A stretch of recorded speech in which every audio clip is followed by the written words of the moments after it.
Welcome to this explainer. You know, right now, as you're following along with me, there are literally millions of invisible, incredibly complex systems working furiously just to keep our digital world online. So, let's unpack the architecture of modern observability and see exactly how engineers manage to keep this massive machine from crashing down around us. We are talking about millions of events every single second. We've got user requests firing off, ephemeral containers spinning up and vanishing, AI agents coordinating in the background. Just try to imagine debugging a random failure inside all of that chaos. It's wild. So, here's our roadmap for today. We're looking at 1. The modern infrastructure crisis. 2. Metrics, logs, and traces. 3. The cloud-native complexity. 4. Observing AI and reasoning. 5. eBPF and telemetry pipelines. And finally, 6. The autonomous future. Let's get right into it. Section 1. The modern infrastructure crisis. Back in the day, monolithic applications were, well, relatively simple to debug. You checked the CPU, maybe restarted the server, and you were good to go. But cloud-native systems totally flipped the script. We went from a few predictable servers to highly distributed ephemeral architectures running hundreds of interconnected microservices in these massive Kubernetes clusters. There's a saying, you cannot manage systems you cannot observe. It sounds pretty obvious, right? But think about it. In a modern setup, a single user request might traverse dozens of different services simultaneously. If you're relying on traditional monitoring, you are flying completely blind.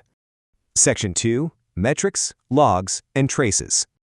To actually eliminate those blind spots, we rely on 3 core layers. First up, metrics. These answer how much, like your CPU or latency, which is perfect for alerting you that something broke. Second, we have logs. These answer what happened by giving you the raw event-level detail. But in a highly fragmented system, you absolutely need the third layer, traces. They answer the crucial where and why by mapping the entire execution journey of a request. Ultimately, layering off 3 of these together is really the only way to pinpoint a root cause when a 3 a.m. pager alert goes off and everyone is panicking. You need the whole picture. Section 3. The cloud-native complexity. Now, just when you think you've got it figured out, Kubernetes and microservices hit us with what's called the cardinality explosion. Because our infrastructure is constantly changing, containers dying, services scaling dynamically, endless user endpoints, the sheer volume of multidimensional telemetry just completely shatters all our old monitoring assumptions. Almost overnight, we find ourselves drowning in terabytes or, honestly, even petabytes of observability data. And the great irony here, managing the very telemetry that was designed to monitor your infrastructure suddenly becomes this massive, distributed, big data problem all on its own. Section 4. Observing AI and reasoning. So traditional applications are deterministic. Input X and you reliably get output Y. But AI-native infrastructure? That is probabilistic. We aren't just tracking code executing step by step anymore. We're trying to track actual inference chains and autonomous agents making decisions on the fly. Put yourself in the shoes of an infrastructure engineer today. You're suddenly being asked these entirely new, incredibly complex questions. Hey, why did the model hallucinate? Or why did inference latency just spike? Or why on earth did the AI agent choose that specific tool? Standard observability tools simply were not built for reasoning systems. To figure that out, we need what's known as cognitive observability. We literally have to monitor the thinking process of the infrastructure itself. We're talking prompt tracing, reasoning lineage, memory inspection, and agent workflow tracking. The infrastructure isn't just running code anymore, it's becoming cognitive. Section 5. eBPF and telemetry pipelines. So how do we capture all this granular data without just dragging the whole system to a halt? Well, eBPF is the game changer here. Instead of weighing down your application with heavy, clunky instrumentation, eBPF sits deep at the Linux kernel level. It inspects network traffic and system calls in real time with virtually zero overhead.